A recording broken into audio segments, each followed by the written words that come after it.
તો જો મિત્રો હું છું નંદીશ, 21 વર્ષનો ગુજરાતી, ચાઇના ફરી આવ્યો. હવે હાલો મારી સાથે દુબઈની સફરમાં. તો જો ગાઈઝ, આ કાલે મારી રીલ્સ વાયરલ થઈ, એમાં જો મારે બિસ્તરા પોટલા લઈને ભાગવું પડ્યું. આ જો ઠેલા બેલા બધા પેક કરીને આમ જો હું ભાગું હું હવે, કારણ કે હું કે ખોટું થઈ ગયું બહુ મારી હેરે એવું છે. એટલે જો આ બધું ભાગવા માંડ્યો હું અહીંથી. બધા કહેતા હતા વાત સાચી હતી, બધા મારો વ્લોગ જોતા હતા, બધા મારી રીલ્સ જોઈને કમેન્ટ કરતા હતા કે ભાઈ ઇન્ડિયા ભાગવાનો વારો આવશે, નામ હેન તેમ હેન. એટલે એવું કરતા હતા બધા. એટલે સાચું કઈ એવું થયું હે તો જો ગાઈઝ, બોલવામાં ક્યારેક ક્યારેક ધ્યાન રાખવું. અને શું હે કે દુબઈ ફૂલ સેફ હે ભાઈ. આજે હજી કહી દઉં તમને, દુબઈમાં કોઈ પ્રોબ્લેમ જ નથી. અહીંયા જોઈ લ્યો. બાકી તમે આજે તારીખ હે, આજ કોણ સી તારીખ હે? આજે 1 માર્ચ છે. બાકી જોઈ લ્યો, અહીંયા કોઈને કઈ વાંધો નથી. અત્યારે 4-5 વાગ્યા અહીંના.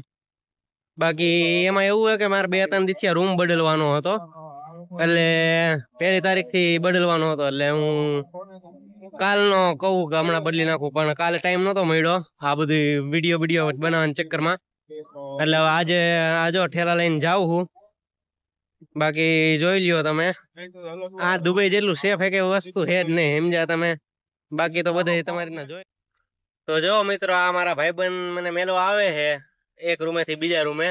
આ ગાડી જોઈ લ્યો,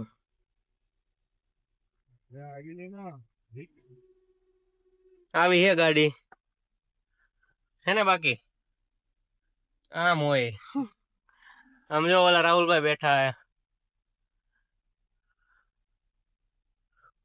જોઈ લ્યો. બાકી આવી ગાડી હે કમ્પ્લીટ. ગાડીમાંથી તો ઉતરી ગયા છીએ આપણે. હવે આપણે જઈએ રૂમ તરફ. આ બાજુ ક્યાંક આવે છે, એટલે ગાડીની અંદર જાય એમ નહોતી, અમે બીજા રસ્તેથી ભૂલથી એવા હતા અને ટર્ન લઈ શકી એમ નહોતી, એટલે અહીંથી હાલીને જઈ. બાકી જોઈ લ્યો, બધાને એમ લાગ્યું હશે ને પેલા કે હું ભાગવા માંડ્યો ઇન્ડિયા મેલીને, દુબઈ મેલીને ઇન્ડિયામાં આવવા માંડ્યો. અરે ભાઈ, તો જો મિત્રો, મેં એમાંથી રૂમ એટલે બદલાવ્યો કે અહીંયા હે ને ગુજરાતીનું બધું ખાવાનું મળી રહે, અને ગુજરાતી લોકો અહીંયા જાજા આ રૂમમાં જે હું રહેવા જાઉં છું ને, ત્યાં જાજા ગુજરાતી જ છે, એટલે મેં રૂમ બદલાવ્યો. બાકી વાં મને કઈ વાંધો નહોતો, ખાવાનું અહીંયા મળી રહેતું. પણ શું હે કે અહીંયા આપણે ગુજરાતી લોકો હોય ને આજુબાજુમાં, થોડીક મજા આવે એમ વાતું કરવાની, બ્લોગ બનાવવાની. આપણે તો રોજનું કામ જ આ છે, નવા નવા આઈડિયા મળે. અને ગુજરાતીનો માઇન્ડસેટ જે હોય ને, એ મતલબ બિઝનેસ માઇન્ડસેટ હોય. બાકી તો સામેનું ઓલું ફ્લેટ આવી ગયો હે, એમાં હું રહેવાનો છું.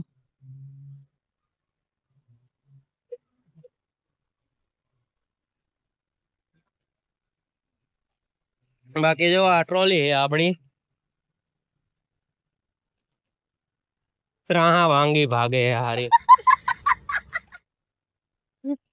અને અહીંયા હું એક બીજો થોડોક સસ્તો રૂમ છે, એટલે વાં 1000 દિરામ હતા. અહીંયા ઉપરના 2 માળ વાળું છે અહીંયા, એ હું હમણાં તમને દેખાડું. અહીંયા એને ઉપરના 600 છે, નીચેના 700 છે. મતલબ નીચેનો બેડ લ્યો ને તો 700 રૂપિયા, ઉપરનો બેડ લ્યો ને તો 600 રૂપિયા. શૂઝ રાખવાનું પ્રોપર હે. બાકી આ ટોયલેટ એ બધું અહીં ચોખ્ખાઈ સારી છે, એટલે એ મેં જોઈને આવ્યો. વાં એટલું બધું હતું. તો આવું હે મિત્રો. તો અમારો રૂમ છે, આપણો ટુવાલ, અને આ છે આપણું ગોદડું. હવે ચાલો આ બાજુનું દેખાડી દઉં. અહીંયા જો ડાયરેક્ટ ઉપર એસી આવી જાય છે આપણે, અને અહીંથી આ 2 પંખા છે, એ આપણી બાજુ પવન ફેંકે. અને આ પડદો જો બધાને આખો છે, અને આપણે જો અડધો જ છે, કારણ કે આ એસીની હવા બધાને ફેંકવાની હોય ને એટલે. બાકી જોઈ લ્યો, આવો રૂમ છે, અહીંથી આવું દેખાય છે. અહીંયા જો ડાયરેક્ટ બારી આવી જાય, અહીંથી ડાયરેક્ટ આપણે કપડાં સુકવવાય ને તો સુકવી દેવાના. જોઈ લ્યો, અત્યારે કહેવામાં રહું છું, પછી 10 વર્ષ પછી જોઈ લે. બાકી જો આપણે આ કપડાં તૈયાર કરી રાખ્યા છે, એ હમણાં લઈ ગયા છે. બાકી આ ફોન બોન પડ્યો છે, આ આપણે 2 કેમેરાની બેટરી ચાર્જિંગમાં છે. બાકી તો આ બધું જોઈ લ્યો, આવી રીતના પડ્યું એ બધું. આ ખાખરા હે, આ જો હેડફોન, અહીં જો ચાર્જિંગ નું બધું છે, ચાર્જિંગ ના પ્લગ, ઇન્ડિયન પ્લગ આપ્યા એટલે એ કઈ ઉપાધિ નથી. બાકી જોઈ લ્યો આવું હે, અહીંથી એટલું બસ પૂરું. બે માળ વાળું, આ ઉપરના 600, નીચેના 700 એવું હે. તો જો મિત્રો, હું અત્યારે નાસ્તો કરવા જઈ રહ્યો છું. આપણે રૂમ તો તમને દેખાડી દીધો કેવો હે કેવો નહીં, કમેન્ટ કરીને કયો આપણે કેવો રૂમ હતો અને બધું કયો એમ, મતલબમાં મજા આવે છે કે નહીં આપણી યારે ગુજરાતીમાં. બાકી અત્યારે હું જાઉં છું નાસ્તો કરવા કઈક, એટલે હું ખાઈશ તો ખબર નહીં. અત્યારે તો પેલા પૈસા ઉપાડવાના હે, કારણ કે રેન્ટ દેવાનું હે અને એ બધું છે. એટલે અત્યારે રેવા આવી ગયો એટલે રેન્ટ દેવું જોઈએ ને, એટલે પેલા પૈસા ઉપાડીશું અને શું કહેવાય કે પછી આપણે નાસ્તો કરવા જાય. બાકી જો હું અહીંયા મીના બજારમાં આવ્યો હું, આ હબીબ બેંક ની સામે છું અત્યારે. અહીંયા જો સિચ્યુએશન હાવ બધી નોર્મલ હે.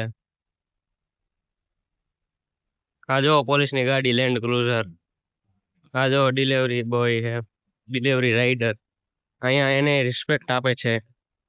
બાકી જોઈ લ્યો સિચ્યુએશન હાવ નોર્મલ હે, આમ જોઈ લ્યો, આમ જોઈ લ્યો. ઓલા એક ભાઈ આયલા જાય છે, કેટલી ગાડીઓ ઊભી છે જો. અહીંયા જો આપણું એટીએમ આવ્યું હોય ત્યાં આપણે પૈસા ઉપાડવાના છે. બાકી આ બધે જો જ્વેલર્સ ને બધું છે, અહીંયા માર્કેટ ચોકલેટ્સ બધી મળે, પરફ્યુમ મળે, મોબાઈલ ની માર્કેટ છે મીના બજારમાં.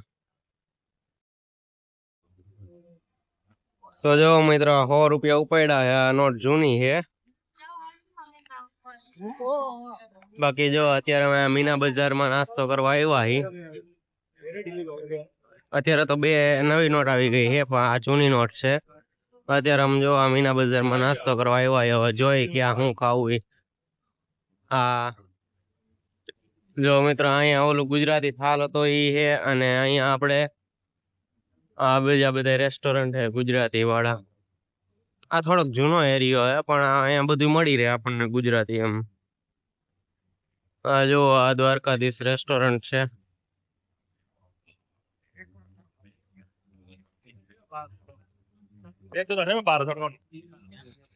તો જો મિત્રો આ એક આ રેસ્ટોરન્ટ છે ને એક અહીંયા દ્વારકાધીશ હતું ઈ, અને આ કયું છે અલ રાજવા રેસ્ટોરન્ટ, પ્યોર વેજ છે. તો અહીંયા આપણે ટ્રાય મારી એકવાર, માં તમે ખાધેલ. તો જો મિત્રો આપણો ઢોસો આવી ગયો છે, જોઈ લ્યો આવો હે. બાકી તો અત્યારે સેન્ડવિચ હજી એક મગાવી છે, ઈ આવે છે. આ ઢોસો આપણે કેટલા ખબર 8 દિરામ નો છે અહીંયા, મસાલા વાળો. આ મસાલો અમે અલગ રાખ્યો છે એટલે. તો જો મિત્રો ઢોસો ટેસ્ટમાં તો સારો હે, અને આપણે 10 માંથી 8 દઈએ, 8. કારણ કે ગુજરાતી હોય ને, અને ગમે એવું સારું હોય ને તો ગુજરાતમાં ખાધું હોય ને, એટલે એવું તો ભાવે જ નહીં, એવું તો મળે જ નહીં મતલબ. બાકી ઢોસો સારો હે, 8 દિરામ નો હોય એટલે એ પ્રમાણે થોડુંક જોવું પડે. પ્રાઇસ રેડી જ છે, એમાં કઈ વાંધો નથી પ્રાઇસ માં, પણ આ તો શું હે ટેસ્ટ છે ને એ પ્રમાણે હે નહીં, બસો પ્રમાણે. તો જો મિત્રો આ સેન્ડવિચ તો આવી ગઈ, અડધી ખાવાય માંડ્યા અમે, ભૂલાઈ ગયો તો વિડીયો બનાવવાનું. ખાવામાં ટેસ્ટ સારો હે. સેન્ડવિચ ને આપણે 10 માંથી 9 આપશી, કારણ કે 10 માંથી 10 વાળું તો હજી અહીંયા મળ્યું જ નથી. આપણે અહીંયા રાજકોટમાં શું હોય પ્રાઇસ એ ઓછી હોય, સારું એવું હોય. તો જો મિત્રો આપણે અહીંયા જમી લીધું, મતલબ નાસ્તો કરી લીધો, સેન્ડવિચ ને ઢોસા ખાધા. એમાં મતલબ આખા રેસ્ટોરન્ટમાં મતલબ 10 માંથી 8 આપણે આપશી, કારણ કે સર્વિસ ને એ બધું છે. એટલે સર્વિસ ને એ બધું થોડુંક કેવા જેવું હતું, કારણ કે લાઈનમાં ઉભું રહેવું પડે એમ હતું અને એ બધું હતું. એટલે બાકી અત્યારે જો અત્યારે મીના બજારની સૌથી સસ્તી અને મશીનની સોડા પીવા. આ જો ભાઈ આપણે રાજકોટના જ છે, આપણે અહીંયા આવ્યા છીએ અત્યારે સૌથી સસ્તી સોડા પીવા. તો જો મિત્રો આ સોડા છે આપણી જીરા મસાલા, પીને ટેસ્ટ કરી, બહુ સારી છે.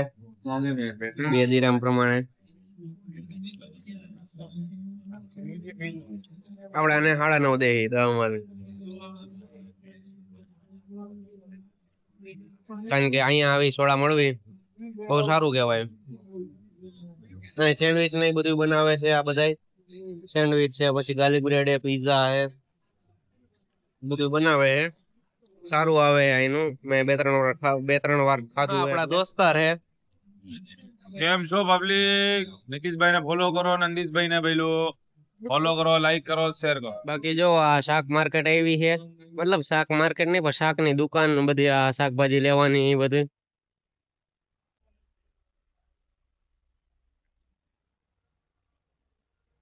તો જો મિત્રો આ ભાવ લખ્યા હે.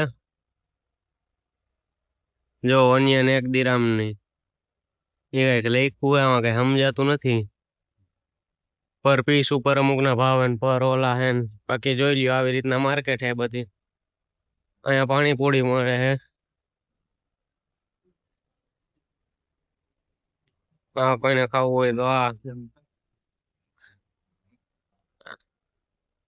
બાકી સામે જો બધી ગ્રોસરી મળે હે. જો મિત્રો અહીંયા સૂટ ને એવું બધું મળે હે. સામે એવું હે બધું. આ મતલબ મીના બજારની પાછળની શેરી. તો જો મિત્રો કોઈને પણ ક્વેશ્ચન્સ હોય તો કોમેન્ટ કરો, અને બાકી તો ઇન્સ્ટાગ્રામમાં ડીએમ કરો, અને નંદીશ ડેઈલી વ્લોગને ફોલો કરી દો.